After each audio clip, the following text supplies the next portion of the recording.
Bismillahirrahmanirrahim. Assalamualaikum warahmatullahi wabarakatuh. Halo anak-anakku sekalian. Jadi pada hari ini adalah pertemuan keempat kita dalam mata pelajaran dasar kesehatan ternak. Jadi hari ini saya akan melanjutkan kembali materi pada minggu lalu. Nah, jadi kita lanjut saja untuk pembahasan daripada pemeriksaan fisik itu ada yang termasuk pemeriksaan dari frekuensi ruminasi. Nah, untuk frekuensi ruminasi ini dilakukan khusus untuk ternak ruminansia. Jadi, frekuensi ruminasi erat kaitannya dengan proses pencernaan pada ruminansia tersebut. Nah, ruminasi yang terjadi pada sapi dilakukan 30-90 menit setelah makan. Jadi setelah makan, dia akan melakukan ruminasi selama 30-90 menit. Setiap periode ruminasi yaitu 40-60 kali. Jadi disebut dengan frekuensi ruminasi itu juga ada dikatakan mastikasi atau frekuensi dalam pengunyahan. Jadi ternak itu melakukan pengunyahan selama 55 kali per menit. Jadi total waktu ruminasi pada ternak ruminasi khususnya sapi yaitu 8 jam per hari. Nah, jadi untuk ruminasi ini apabila ternak tersebut setelah konsumsi pakan, maka dia akan melakukan proses ruminasi yang dilakukan 30-90 menit setelah makan. Dan setiap ruminasi itu sebanyak 40-60 kali dan juga dilakukan proses pengunyahan 55 kali per menit. Dan total waktunya itu 8 jam per hari. Nah, ini dia proses frekuensi ruminasi normal pada ternak ruminansia, pada sapi 5-8 kali, pada domba 6-12 kali, pada kambing 7-14 kali. Kemudian lanjut kita akan membahas frekuensi pengeluaran feses. Nah, ini dari sejumlah pakan yang dikonsumsi setiap hari, bagian yang dapat dicernakan diserap melalui dinding usus halus dan selanjutnya digunakan untuk kepentingan tubuh. Sedangkan bagian yang tidak dapat dicerna akan dikeluarkan kembali dalam bentuk feses. Feses yang dikeluarkan setiap harinya oleh berjenis ternak ini dalam keadaan normal berbeda-beda dalam hal jumlahnya, frekuensi pengeluarannya, bentuknya, warnanya, bau, serta konsistensinya. Jadi dalam setiap ternak itu berbeda-beda ya dalam hal jumlah feses, kemudian frekuensinya, bentuk feses, warna feses, bau feses, dan konsistensi feses. Nah, ini dia frekuensi dan jumlah pengeluaran feses yang normal. Itu pada sapi frekuensi pengeluaran 12-18 kali per hari dan jumlahnya itu 45 kg per hari. Untuk domba di sini tidak disebutkan frekuensi pengeluarannya, jumlahnya itu 1-2 kg per hari. Sama dengan kambing 1-2 kg per hari jumlah fesesnya. Kuda frekuensi pengeluarannya itu 8-10 kali per hari. Untuk beratnya itu 10-15 kg per hari. Babi tidak disebutkan frekuensi pengeluarannya dan untuk berat fesesnya itu 0,5-1,5 kg per hari. Nah, itu dia frekuensi dan jumlah pengeluaran feses pada beberapa ternak yang biasa dipelihara oleh masyarakat pada umumnya. Nah, ini dia. Jadi bentuk, warna, bau, dan konsistensi feses dapat ditentukan melalui pemeriksaan fisik tentunya yang melibatkan indera penglihatan dan penciuman. Jadi pada saat melihat feses yang harus aktif itu adalah penglihatan kita dan indera penciuman kita.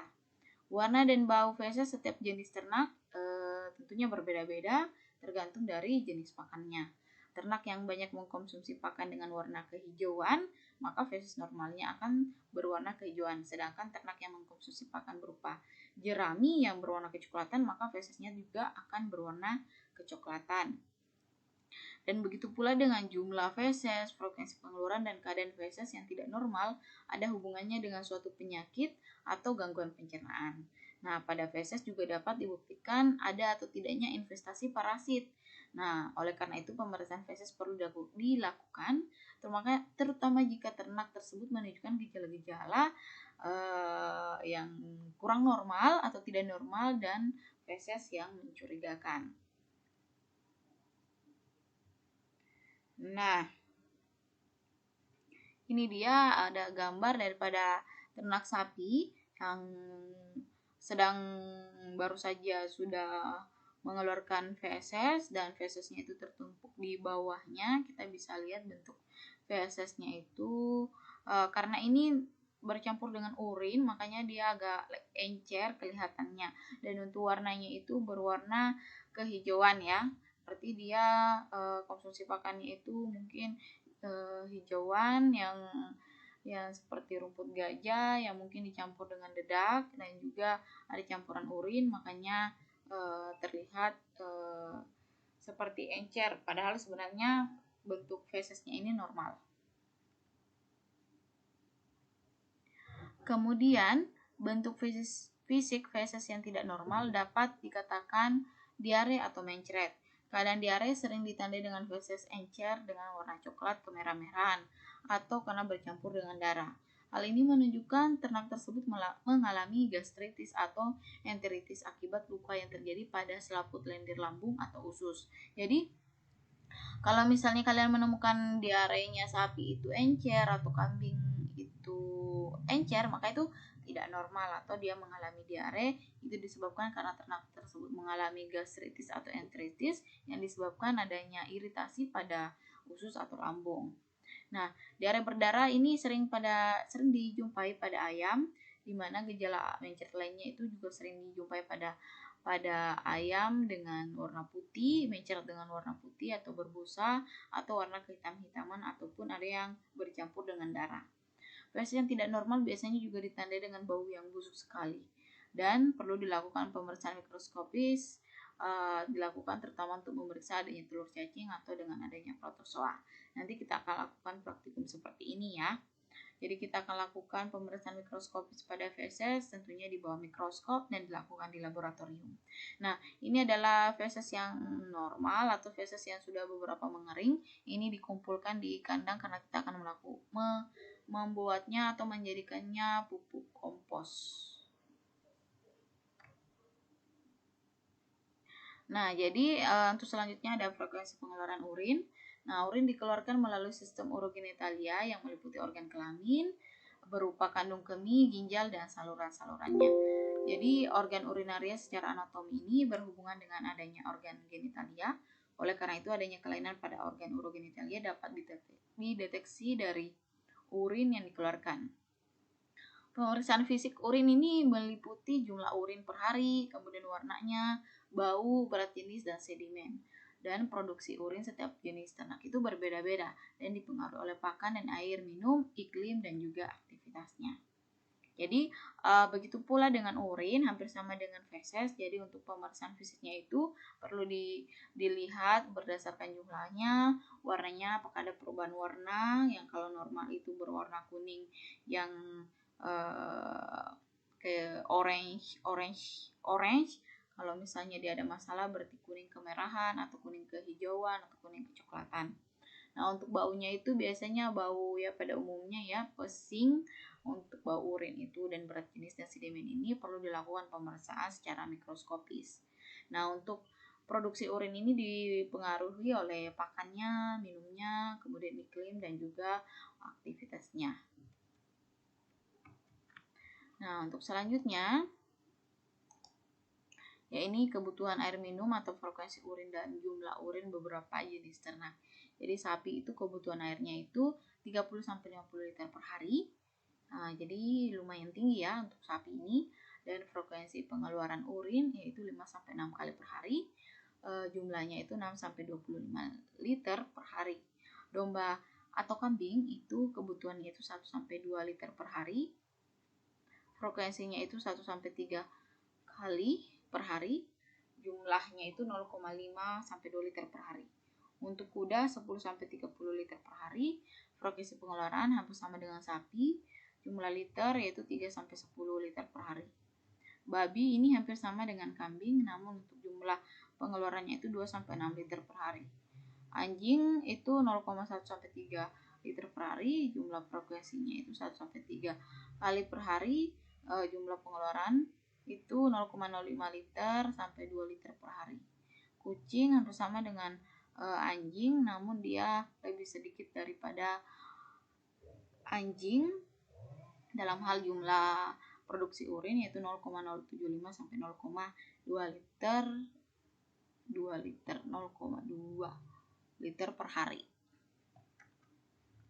Nah, jadi produksi urin yang berlebihan itu disebut dengan poliuria, kemudian atau produksi urin yang kurang itu oliguria, menandakan adanya penyakit atau gangguan pada sistem urogenitalia. Gejala poliuria ini tampak pada ternak yang menderita radang ginjal interstisial atau disebut dengan interstitial nephritis yang kronis atau diabetes insipidus. Jadi untuk pembahasan ini mungkin agak berat buat kalian, tapi nggak apa-apa, saya berikan penjelasan ini biar kalian sedikit mengetahuinya. Dan oliguria ini merupakan gejala yang mungkin timbul karena ternak mengalami radang ginjal interstisial yang akut dan gangguan pencernaan disertai muntah dan diare, demam atau kurang minum. Jadi seperti itu ya. Jadi kalau misalnya ada ternak kalian yang mengalami kurang kencing atau tidak mau kencing, itu berarti ada sesuatu yang terjadi atau ada tidak normal pada organ genitalianya. Nah, ini dia warna urin yang normal. Yang normal itu kuning muda hingga kuning kecoklatan. Jika terjadi kelainan warna urin, kemungkinan adanya terjadi yaitu urin yang jernih tidak berwarna, biasanya dijumpai pada kondisi poliuria. Kemudian urin berwarna kuning tua atau kuning coklat, produksi urin sedikit dan berat jenis urin tinggi, biasanya ada kaitannya dengan demam, muntah, dehidrasi, dan interstitial nephritis atau radang ginjal. Kemudian urin berwarna kemerahan, kemudian terjadinya kencing batu pada saluran kencing atau cistitis atau radang kandung kemih. Kemudian urin yang normal berbau amonia itu terjadi apabila seperti amis atau bau busuk dapat diduga adanya anah pada saluran urin atau pada urin. Kemudian lanjut, ini kondisi air susu. Jadi ini kita perhatikan pada ternak atau ternak induk yang pasca melahirkan. Jadi dalam ambingan sehat itu terdapat air susu yang merupakan bahan yang higienis, yang memiliki warna, bau dan rasa yang normal. Ini juga bisa ditemukan pada sapi perah, di mana sapi perah itu berfungsi untuk pemerah susu ya, yang biasa kita minum.